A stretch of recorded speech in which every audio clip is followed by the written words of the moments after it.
Cristalerias del Uruguay was a glass factory founded in 1914 by the Gurkar family in the Bucio neighborhood. Throughout its history, the workers' organization around Cristalerias faced great challenges. At the end of the 20th century, the closure of the factory strained the responsiveness of its workers, but without being aware of it, those men and women were protagonists of a milestone that, from this neighborhood, spread its echoes throughout the city. On April 21, 1999, 200 workers at Cristalerias lost their jobs after the factory was suddenly closed down.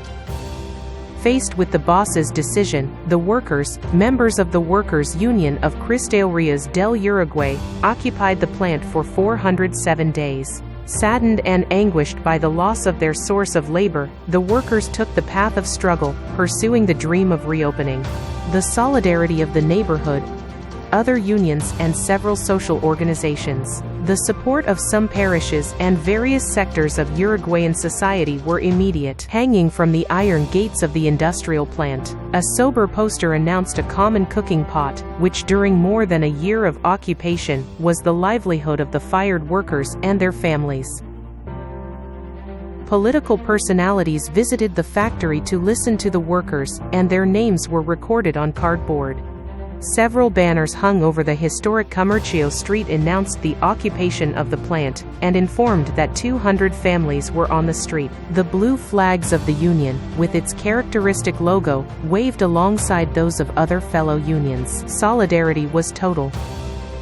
Workers struggled to demonstrate that the glass industry was possible and profitable in our country, seeking to obtain funding to achieve the reopening of the factory. Finally, a group of former workers of Cristalerias turned to the cooperative production experience. This experience joined others and became part of a stage in the long history of productive cooperativism in our country. However, and in spite of these efforts, the Bucio neighbors did not fail to witness the loss of an industry that for years defined their identity.